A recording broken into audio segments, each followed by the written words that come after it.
Hello guys, welcome back. So I'm doing God of the Day the night before again. That seems to sometimes work. I don't know if it has anything to do with the deity or the way my brain works. So God of the Day is Hades. One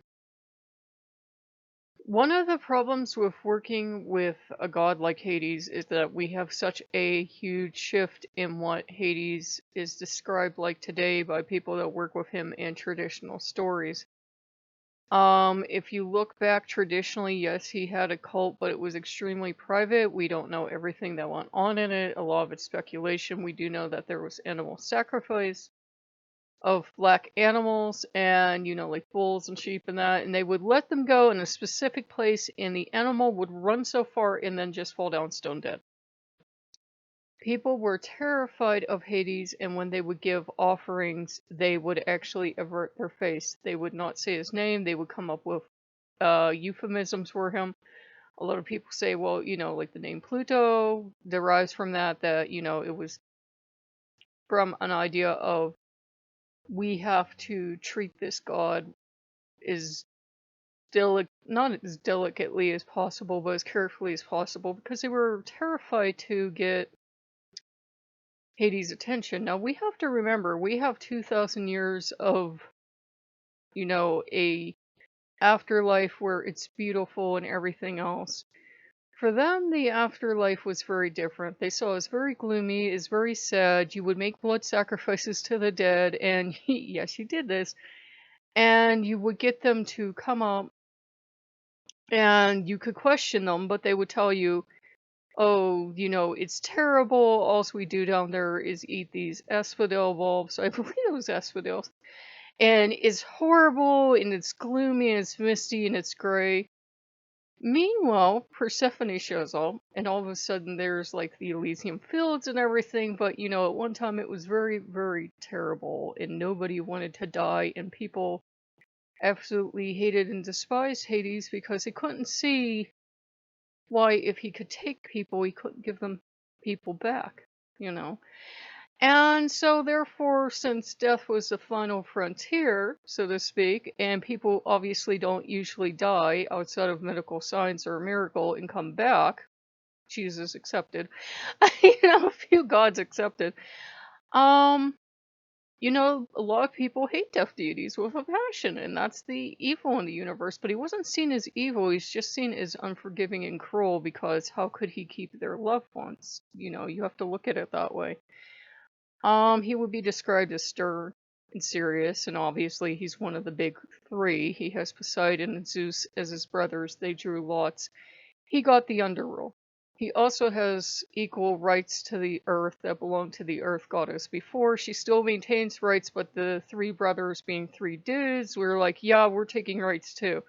What she thought about, we don't know, but apparently she's okay. And therefore, since the ground in the underworld is... Am I being shouty? I'm sorry. I had a bath a little while ago. Since the underworld is his and the earth is his in equal portion, everything that comes out of the earth, everything is actually thought to belong to Hades. So not only gems and minerals, but everything around you, everything that exists, had to come out of the earth, because we're not going out into space and getting stuff. So it had to come from the earth. So absolutely everything you own in one fashion or another came from Hades. Yes, there are different gods and goddesses in Greek pantheon that did harvests and stuff, but ultimately all has to depend on his underground and his wealth. So he was often seen as a wealth giver, a bestower of wealth. If you went over to Rome and went to the, more like the Pluto associations, he was a let me see if I get this right, agricultural deity, and the cornucopia was a lot more prominent, and he was a kind of like a dispotter figure of giving stuff out left, right, and center. The Hades we have today doesn't seem to have very much, if anything, to do with the historical view of Hades. It may be because humans are so different today that we will just walk up to a god that people once feared. I get a feeling of kind of gentle amusement. Sometimes if I haven't contacted him for a while and I contact him, it's kind of this cat paw that comes out. He's really not trying to threaten you, but there's no hiding how strong he is. It's this kind of cat paw that comes out and plays with you. And he is playful in a sense, not silly, but playful in a sense that he does have a surprising sense of humor. That said, this is Hades. He's really great in my experience to go to for advice. Odin wasn't too thrilled I was spending so much time with Hades, but I trust Hades to give me advice on other gods or goddesses because he's always impartial. He really doesn't care, but if you ask him for advice, he will know your character very well, and he usually seems to be able to know the character of other gods very well. I'm not saying he's omnipotent, but he's, known to be very wise. So he's a really good counselor to have, and he's one of the gods that will say to you, look, I know a lot of gods, especially the Greek pantheon, are kind of, people make it sound like once you start working with them, you'll be showered in gold and jewel and pearls and luxury handbags and trips all around the world. And if you're not getting this, something's wrong because, Hades gave this person that, Poseidon gave this woman a pearl necklace and all this. And he will just kind of, look at you very pityingly and say, do you really think we do this on a regular basis? I'm not saying gods don't sometimes give, wonderful gifts, but Hades will be the one to try to get that idea out of your hand that if a god truly loves you, especially a god associated with wealth, like say, Hades, that they will just shower you with an abundance of gemstones. I mean, if that were true, there would be 5 million YouTubers lining outside of Hades' front door just asking him for a successful YouTube channel and all the money and gold and jewels and stuff they want, and they would miraculously be getting it all, and that's not how it works. Um, Overall, he is a really good god to work with. Obviously, consort of Persephone. And, there are at least 3 different versions of that story that I can think of. There's the version we all know where Hades went to his brother Zeus, and he said, I've seen her, I'm in love with her. And he says, can I marry her? So he did go to her father to ask permission. Unfortunately, nobody asked mom and nobody asked Persephone because ladies had gone cringe, but women were property back then. And dad's like, sure, you'll be a great husband. You have all this stuff. Cool, bro. So he, in true Hades fashion, because he's not exactly the most outgoing of the gods, showed up in his magnificent chariot pulled by his black horses, just came up out of the underworld, grabbed Persephone, didn't even say hello, one would expect, and the horses tore right back down into the underworld. And of course she was terrified, and she wanted to know why this man was abducting her. I'm sure she figured out that it was Hades. I'm sure she knew who it was, but at the same time, she had no idea about the agreement. And we're told for a very long time she was very sad and depressed, but Hades truly was in love with her, and unlike a lot of Greek gods, I'm sorry, but read your stories, he didn't just attack her and have his way with her, he didn't put her to sleep, he didn't trick her into, being with him. He truly treated her with kindness and consideration, and, her mom, meanwhile, is freaking out and cursing everything to die because her mom. And the gods go to Zeus to intervene. The gods, and this is, I'm sorry, Greek gods, I love them, but Greek gods.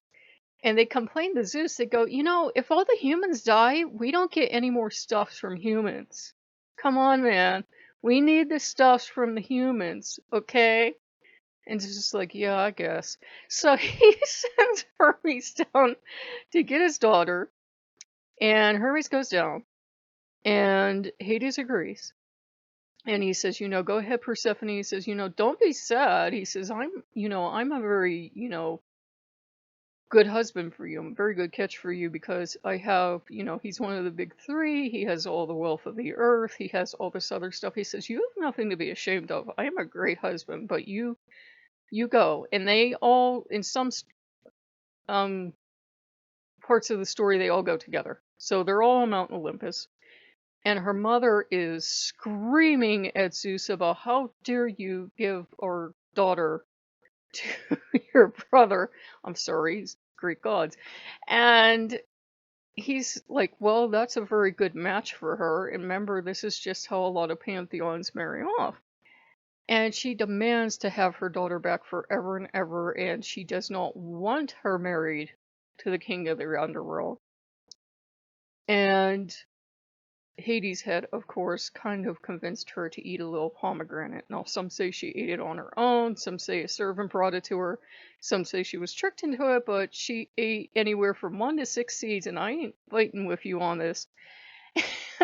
I'm just tired of seeing people fight over how many pomegranate seeds it was. Jesus. Anyhow, because of that, she spends part of the year underground and she spends part of the year above ground. We have spring, summer when she's above ground, fall, winter when she's underground. And that's just one version of a story. There's a older story we're told where she was actually the queen of the underground. Persephone was there, a powerful earth goddess in her own right, and somehow Hades appeared. And we don't quite know how. We don't know his story of going into the underworld. And, she was the original underground deity. And then there's other stories where she wandered in on her own and she was like, I'm taking over. And he was like, Okay. If you work with them, she's the more severe one. She really is. Hades is actually extremely calm. He's not overly emotional. That's why I go to him so often for advice. He will remain really calm. Now, he's not going to start a fight with any of your other gods, and he's really not, in my experience, going to care who you worship with. He'll just say, is that entirely wise for you? Not, I have a personal vendetta about this god. He's the one deity I can trust to set his emotions aside other than yours. But is that right for you? Do you know what you're getting into? And gods know Odin likes to go over and push other people's buttons. And it kind of frustrates the hell out of Odin that this doesn't work on Hades. Hades just remains extremely calm. Other interesting Hades thing that you might find interesting, hopefully, it's late at night while I'm doing this. Some people believe he's Dionysus, which makes sense because we are told that Dionysus was originally underground deity, so it's very heavily implied. In fact, we have ancient vases where it's Dionysus striding forward to take Persephone as his wife. Whether you believe they're the same deity or they're two different aspects of the same deity, not my business. They also believe he is Zeus. And it gets super complicated because you could almost take all of the male gods and roll them up into one god because they'll say, well, this god is this god and this god is that god, but whatever makes you happy. It's more important in my experience to them that you're a good person and that you worship accordingly.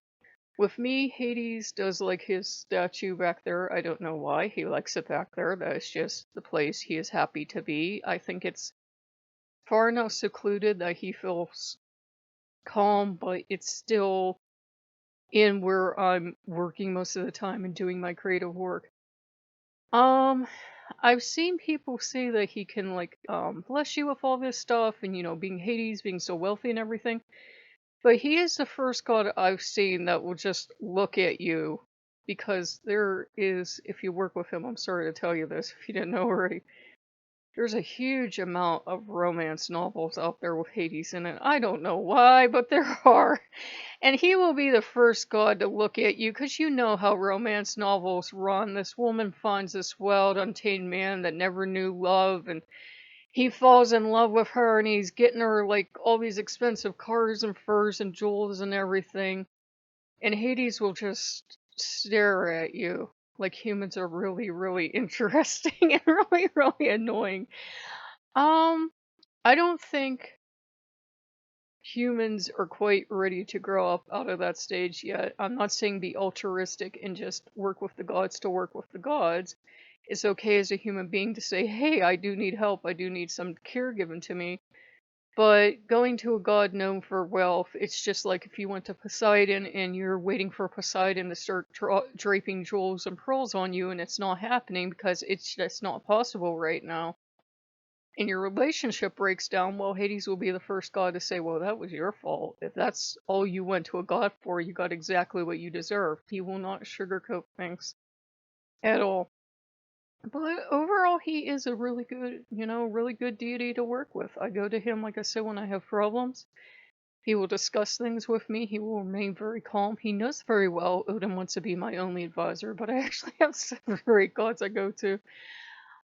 He will back off though. He's the one deity I know that if he sees it's just creating too much of a storm, after he gets over that initial period of I don't care what you want, because today Odin was being very aggressive and did not want Hades anywhere near here. Once he gets over that period of not caring what the other god wants, as he really usually doesn't, he will retreat. It seemed apologetic, and I was, Odin is Odin. Odin overprotects his people. Odin is just overprotective of his people, suspicious of everyone. And Odin doesn't say why Odin isn't only God, but he's actually able to get along even with gods like that. So if you have a very contentious god, your main battle is never going to be with Hades. It's going to be with your very contentious god, convincing them that they don't have to growl at this other god. This other god isn't going to steal you, and it's okay, and they're still your favorite. So, he is a god that can work with very contentious gods. I'm not going to have him and Odin in the same room on a regular basis, but it's with me. Odin's the one that starts the problem. Thankfully, New York came in, settled everything down, but that's another story. So overall, great to work with. If you work with him, you probably are going to end up at least meeting Persephone at some point. I would just say to, and I'm not saying this to judge people, I would just say to watch out for that kind of romantic idea of Hades. I don't care who you god spouse with or shack up with or whatever, but if that's all you're heading into a relationship for, sometimes you're asking for trouble, because deities do, in my experience, have emotions the same way we do. And I'm not saying you're going to leave Hades brokenhearted if that would be the path you take. I'm just saying that once a god forms a romantic attachment, if you believe in such things, this would not be the god that's going to let go easily. This would not be the god that's going to give up a claim, either if you decide one evening that you're going to dedicate yourself to him as a priestess. So really think things through when you're dealing with certain gods. Like I would say, off the top of my head, I would say Hades, Odin, Loki, and Poseidon would be the 4 that I would be very careful what I promised any of those 4. They're not untrustworthy, but they will take you at your word and they will hold you to it, and you could cry and pitch a fit and go to all the other gods in existence, and you're not getting out of that contract. So be very careful. He's known to have charmed quite a few people. I think he has quite a few human consorts, but that is none of my damn business. So, overall, great god. I would not pick a fight with him, because if you pick a fight with him, you're going to fight with Persephone plus the rest of the pantheon. They do love him. I know we have ancient texts that say the other gods didn't love him. I've never seen any, evidence of that when they work together. I think it was a euphemism for who wants to be dead. The gods are immortal. They don't want to die. So of course the god of the underworld is going to scare them. Oh, that was the one thing I forgot. Some people think that he and Thanatos, god of death, not underworld death, are the same divinity. Some people don't, so that's up to you. But Odin actually had to give me permission to do this one. Hades is not his favorite deity, and I don't know why. It's just it was an Odin thing. So overall, good god to work with, but I would not approach him lightly. He's another one like Odin where he's not known for having a sense of humor towards stuff like that. There are other gods out there that are a lot more lenient and can put up with a lot more nonsense than that. But if you're ready to learn and you think he's calling you, he is a worthy deity to work with. You'll always be safe. Hades is never going to hurt you, and he's certainly not evil. He's just not known for having much of a sense of humor towards stuff where other gods can be a lot more forgiving. So, if you like what you see, like, comment, subscribe, and I'll see you later. Bye bye.